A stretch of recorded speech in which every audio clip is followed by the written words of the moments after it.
Exams. They are here now. No tension or worry. Here are 10 tips to prepare for the forthcoming exams without tension and without stress.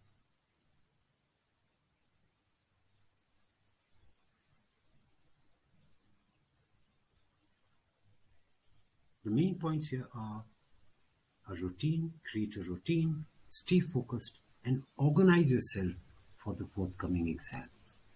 Tip number 1, or first step, is choose a time for your study, whichever is suitable to you. Try out different time schedules. Pick out the one that suits you best and stick to the timetable. Then, this is also called, in small pieces you study. You don't study at a stretch 4 hours or 3 hours or 2 hours. You shorten the length of study, and this is also called the Pomodoro technique. Very simple, very easy to follow. This is how you're going to do it.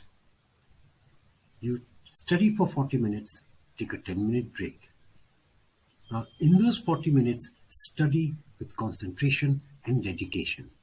That is the best way. In that 10 minutes break, you do whatever you want. You help your mother to wash the dishes, take a walk on the terrace, go out in somewhere in the greenery and get away from the books.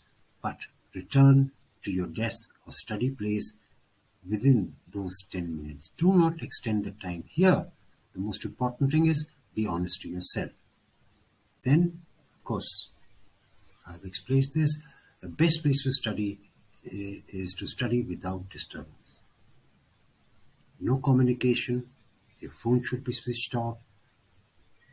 In this 40 minutes, it is to study, nothing else.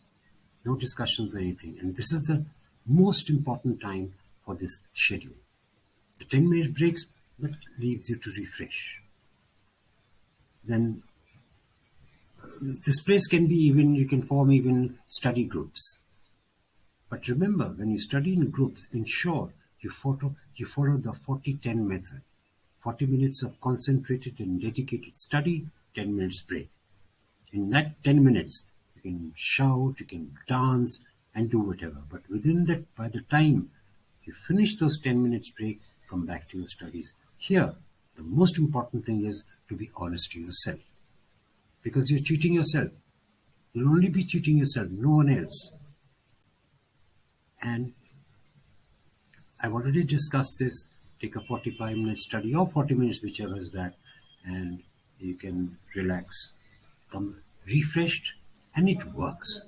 There is no doubt about it. The next step is whatever notes. So here let me point out, the notes that you make in class or your tuition classes is extremely important. This is the time to revise those notes. Note down or understand what those notes say and practice as much as you can. And for the practice, the best thing is to have a whiteboard or some form of writing on the wall, and you stand and practice as much as you can. Keeps your blood flowing and you don't feel lazy, especially during the winters. But ensure you have a carpet or something or some form of a covering on the cool floors. The next step, sleep.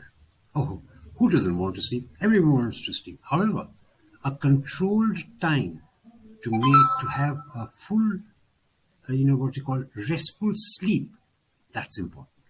And undisturbed sleep, it can be for 5 hours, it can be for 6 hours, but young people like you, maximum 7 hours of sleep is required. Nothing more, nothing less. But remember, restful sleep, totally free of any disturbance. Then the next one. This is another important aspect of preparing for the exams, is to seek help. Don't feel shy. The world is not going to crash down if you don't ask for help. Do ask for help. It can be anyone. Someone you trust can help you.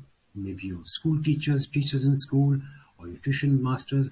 Ask them, request them for an extra time. Remember, you're paying good money for your tuitions. There's no doubt, no harm in asking for help.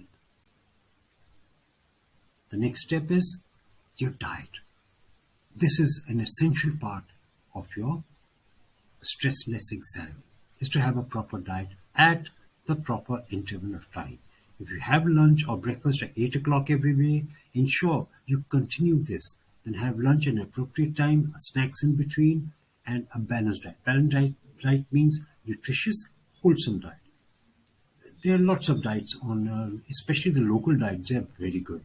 You don't have to go in for any packed stuff. Then, this is important again, like I just mentioned earlier, nutritious. It's not the quantity that matters, it is the quality of the food that you eat. Ensure you have a balanced, nutritious diet full of proteins and nutrients. Well balanced milk should be a part of your diet. Fruits, maybe just a banana, that should be enough for your diet. Then, of course, the last step, recreation. Who doesn't want to enjoy or have a game of tennis or maybe go out for a walk? Keep the schedule an hour or so apart for this recreation. It can be just a joyride on a bike along with your friends, hang around with your friends in the favorite spot that your city has, congregate around there, don't talk about studies. Talk about everything else but studies. It'll help you mentally as well as physically. And this is all I have for you today. I will not wish you luck, but I will wish that you prepare well for the exams. Thank you so much. We'll see you some other time.